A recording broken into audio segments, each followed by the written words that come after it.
Welcome, everyone. Today, we're going to take a deep dive into something I think a lot of people can relate to, test anxiety, especially in kids. It's such a common experience. It really is. And actually, we got a really interesting article from one of you listeners that digs into all this, looking for ways to help a child who might be struggling with it. Sounds like a great topic. For sure. And to be honest, just hearing test anxiety takes me right back to my own childhood. Oh! Oh, yeah, totally. I can still picture myself staring at a history test, just completely blanking on dates and names, even though I know I'd studied for hours. I can only imagine. It's amazing how those memories stick with us, right? And it is something that so many kids deal with. It is. So, this article, how does it define anxiety in general? Well, they describe it as that feeling of tension and worry. Like when you just feel that knot in your stomach? Yeah, exactly like that. It's kind of like our internal alarm system going off. Oh, I like that analogy. Right. It's responding to threats, whether they're real or just in our heads. But if that alarm's going off every time a test comes around, how are kids even supposed to focus? Right. That's the problem. It becomes too much. So how does that actually affect us? Like what's going on in our bodies and minds? So there are actually two levels. Okay. You've got the physical stuff, the racing heart, sweaty palms, that tense feeling. Like you can't even sit still. Exactly. And then there's the psychological side. Thoughts just racing, a feeling of being totally overwhelmed, like your brain's stuck in overdrive. So it's not just one thing, it's this whole combination of stuff happening. Right, it affects us on multiple levels. But, the article also points out that a little anxiety can actually be helpful. Really? So, like, it's not always a bad thing. Not at all. Think about it. If you're crossing a busy street, a little anxiety keeps you alert, makes you look both ways. Right, you don't just wander out there. Exactly. It's a survival mechanism, helps us stay safe. So when does it become a problem then? Well, it's when that anxiety gets excessive, when it starts interfering with our daily lives, our ability to think clearly and function. Got it. So where does test anxiety fit into all this? Is it basically just a type of anxiety, or is there something more specific going on? It's definitely unique in some ways. How so? Well, it's specifically tied to performance in certain situations. Things like exams, presentations, even musical performances can trigger it. So it's about being evaluated. Right. It's that pressure to perform in those moments that sets it apart.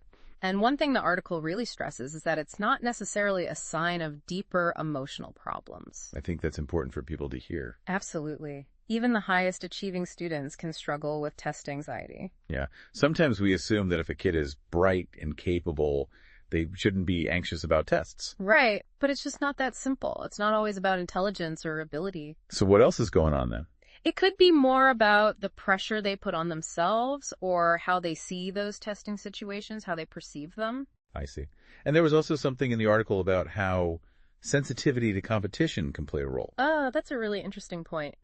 Imagine a kid who thrives on collaborating and just learning for the sake of learning. Yeah. Then suddenly it's all about individual performance, being ranked against their classmates. Kind of changes the whole vibe. Totally. It's no wonder that can be anxiety-provoking for some kids. So thinking about the child you're trying to support, do you think they might be particularly sensitive to that kind of competitive environment? That's a good question for our listener to consider. So we've got a good grasp on what test anxiety is, but how can we actually spot it in kids? What signs should we be looking out for? The article breaks it down into 4 main categories. Okay, let's hear them. So we've got physical, emotional, cognitive, and behavioral symptoms. So pretty much every aspect of a person. Starting with physical, what are some red flags there? Well, it's often those classic signs of anxiety we talked about before. Racing heart, dizziness, sweaty palms, things like that. Oh yeah, for sure. Some kids might even get nauseous or have stomach aches. Wow, so it really manifests physically. It does. It's their body going into that fight or flight mode, even though it's just a test. Yeah, like their body's treating it like a real danger. Exactly. And then you have the emotional signs. Okay, like what? Things like fear, frustration, helplessness. You might even see anger or sadness. So a whole range of emotions. That's right. They're all natural reactions to feeling overwhelmed and pressured. It makes sense. And what about cognitively? How does it mess with a child's thinking? This is where it gets really tricky because these symptoms can directly impact how a child learns and performs. So it's like a vicious cycle. In a way, yeah. Imagine trying to focus when your mind is racing, you can't remember simple facts, or you totally blank out during a test. Oh, that brain freeze feeling, I remember that. All right, it's like hitting a mental wall. And lastly, what about behavioral signs? You might see things like over-preparing, procrastination, restlessness. So even how they approach studying can be a clue. Definitely. Some kids might even avoid studying altogether, which of course only makes things worse. It's like they're trying to escape the anxiety. Exactly, and these behaviors are often coping mechanisms, even if they're not very helpful ones in the long run. Right. So for our listeners out there, if any of these signs sound familiar, whether from your own experience or what you're seeing in a child, know that you're not alone. This is incredibly common. It is. So now that we've covered the what of test anxiety, let's dig a little deeper into the why. What are some of the root causes? What's going on beneath the surface? The article highlights two main categories: situational and personality-based. Okay, let's break those down. Starting with situational factors, what kind of things in a child's environment might be contributing? It could be something as simple as lack of preparation. Makes sense. If a child feels unprepared, their anxiety is going to spike. That's natural. Definitely. Like, who wouldn't be nervous going into a test unprepared? Right. Or it could be that the expectations for the test are unclear. Oh, like they don't know what to expect. Exactly. Imagine a kid who's used to one teacher's testing style, and then bam, they have another teacher who does things completely differently. That could definitely be unsettling. Totally. Or even just the physical environment itself can play a role. Really? How so? A noisy classroom, uncomfortable seating, bad lighting, those can all make it harder to focus and increase anxiety. That's interesting. I hadn't even thought about those things. Yeah, the environment can make a big difference, so that's the situational side. Then there are personality-based factors. Right, so how do those individual differences come into play? Well, some kids are just naturally more prone to anxiety, whether because of their temperament or personality traits. Okay, so it can be more inherent to who they are. Yeah, and it could be tied to things like low self-esteem, fear of failure, even perfectionism, that need for everything to be just right. Oh yeah, perfectionism can definitely make things tough. Imagine a child who's a natural perfectionist. For them, a test isn't just about showing what they know. It becomes this whole other thing. It does. It becomes a measure of their worth, a reflection of who they are. Whoa, that's a lot of pressure. Right. That kind of pressure can be incredibly overwhelming. I bet. So we've laid some good groundwork here, understanding what test anxiety is and some of the reasons behind it. But what can parents and educators actually do to help kids cope? Does the article offer any practical advice? It does, and it all starts with us, the adults. Okay, how so? We need to take a good look at our own attitudes towards tests. So we need to check ourselves first. Yeah. If we, as the grown-ups, are stressing out about grades and sending anxious vibes, kids are going to pick up on that. So it's about modeling that calm and positive attitude. Right. And encouraging healthy study habits is huge. I was just thinking about that. What are some good tips for that? Well, helping kids set up a consistent study schedule, finding them a quiet place to study, making sure they take breaks, Good stuff. and definitely avoid that last-minute cramming. That just adds to the stress. Oh yeah, cramming is never fun. I also like how the article emphasizes encouraging independence in learning. That's so important. It's about finding that balance between giving support and encouraging kids to take ownership. So we're not doing the work for them, but giving them the tools to succeed. Exactly. We want to empower them, help them feel capable. I bet setting realistic expectations is a big part of that too, right? Absolutely. We need to focus on effort over outcome, celebrate the learning itself, not just the final grade. So it's about the journey, not just the destination. Yes. Because sometimes we get so caught up in the end result that we forget to enjoy the process. And what about when a child is actually struggling with the material itself? Does the article address that? It does, and it's really clear about this. If a child's having a tough time academically, we need to address that directly. So it's not always just about the anxiety itself. Right. Sometimes it's about getting to the root of those academic difficulties, too. Makes sense. What are some ways to do that? Well, it might involve working with the teacher, exploring different learning strategies, or even seeking professional guidance if needed. So there's a whole range of options. There is. The key is to figure out what that child specifically needs and then provide the right support. Okay, and speaking of learning strategies, exploring different approaches can be super helpful. Oh, absolutely. Some kids learn best by summarizing info, some prefer group study, others need visual aids. So much variety. Right. Learning's not one size fits all. We got to figure out what clicks for each kid. Totally agree. Now, beyond academics, are there other things we can do? Like, what about those negative thoughts that can spiral during a test? Oh, I remember those. Those are tough. They are. Any tips for dealing with them? Promoting positive self-talk is key. So instead of I'm going to fail, it's more like I've got this. Exactly.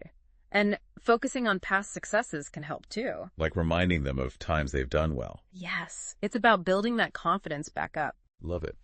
And ultimately, it sounds like we need to reinforce a sense of responsibility and celebrate effort. That's huge. Let kids know that they are in control of their learning and that every step, every bit of effort they put in is worth celebrating. I'm really liking all this advice. I'm curious, what tips or strategies have worked for you, our listeners? We'd love to hear your insights. Yeah, chime in. Let us know. It's great that you're thinking so carefully about this stuff, about helping those kids in your life deal with test anxiety. You know what, as we've been talking, I'm realizing a lot of these strategies could be helpful for adults too. Oh, for sure. Test anxiety doesn't just disappear when we finish school. Exactly. Think about job interviews, presentations at work, even something like taking a driving test. All those things can bring back those feelings of pressure. Totally. Yeah. I'm realizing I still carry some of that test-taking anxiety even now.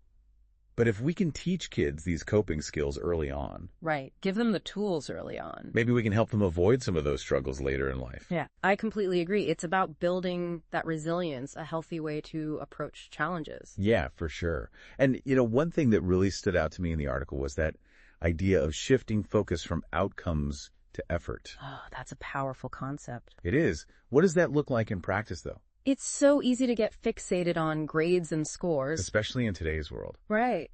But At the end of the day, what matters most is that a kid is putting in the effort, that they're engaged in learning and growing. So it's about progress, not perfection. Exactly. If they're genuinely trying their best, that's something to celebrate no matter what the final grade is. It's about the journey, not just the destination. I like that. And maybe by taking some of that pressure off the end result, we can help kids actually rediscover the joy of learning. That would be amazing. It's like we get so focused on the outcome that we forget about the process. Totally. When we focus on effort, it lets kids focus on that process too, to experiment and make mistakes without feeling judged. And that's where the real learning happens. Exactly. It gives them permission to explore and be curious. Without the weight of all those expectations. Right. But sometimes even with the best effort and support systems, a child's anxiety might be so severe that they need more help. Yeah, the article does mention that. It does, and it's crucial. If a child's anxiety is really impacting their daily life, their ability to learn, or their overall well-being, Sounds serious. it can be. In those cases, reaching out to a mental health professional is so important. Makes sense. Get the experts involved. Right. Therapists who specialize in anxiety disorders can provide really effective treatments. Like what kinds of treatments? Well, one that's really common and evidence-based is called cognitive behavioral therapy, or CBT. I've heard that. It helps kids learn coping skills and strategies that are tailored to their specific needs. So it's not just a one-size-fits-all approach. Definitely not. It's about figuring out what works for each individual child. So it's like giving them a toolbox of strategies to manage their anxiety. That's a great way to put it. And sometimes just having someone to talk to who gets it, who understands what they're going through, That can make a huge difference. it can. Just feeling heard and validated can be so powerful. It's about creating that safe space where they can open up and share. Exactly. And we need to remember that seeking professional help is not a sign of weakness. It's the opposite. It is. It shows strength. It's Yeah. about advocating for that child and getting them the support they deserve. And it's not just about addressing the symptoms, but really understanding the root causes too. Absolutely.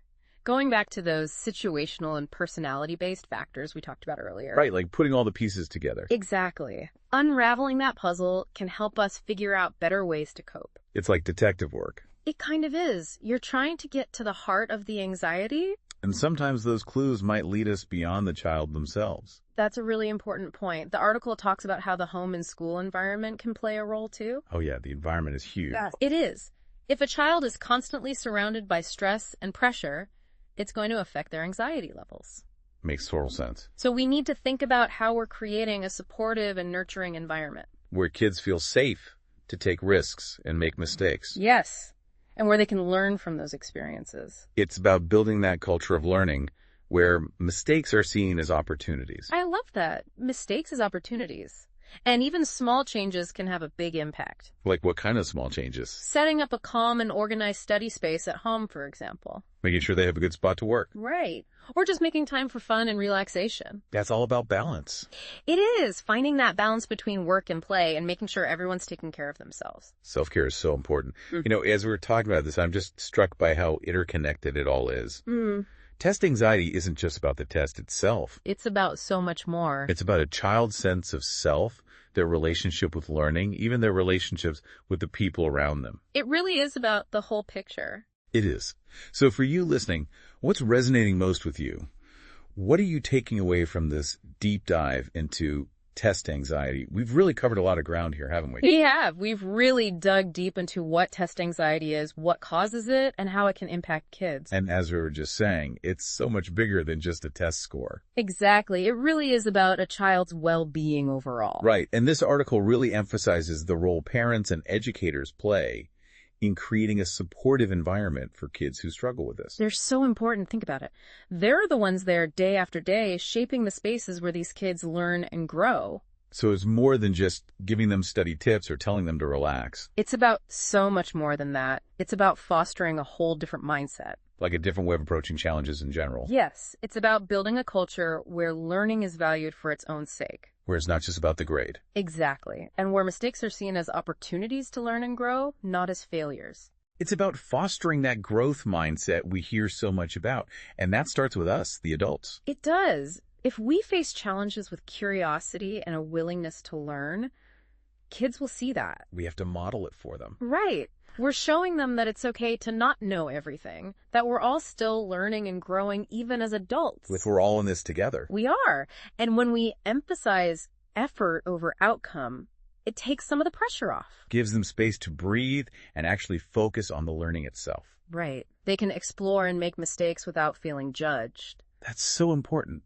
And then we can layer in all those practical strategies. Exactly. The study tips, the relaxation techniques, the positive self-talk. It's like we're giving them this whole toolbox of different things to try. And just as importantly, we're empowering them to advocate for themselves. So they can speak up when they're struggling. Yes.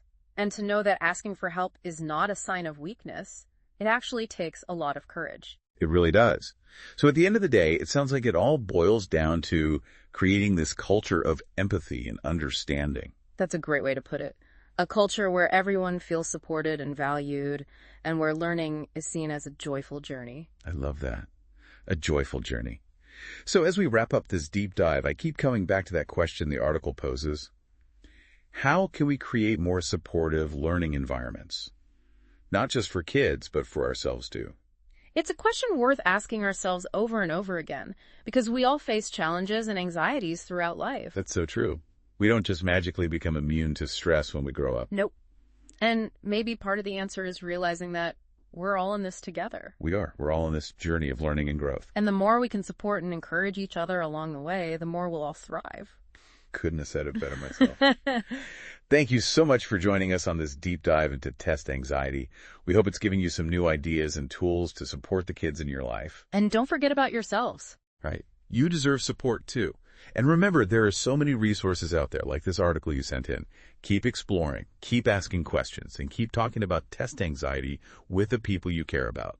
Those conversations are so important. They really are. Until next time, everyone, happy exploring.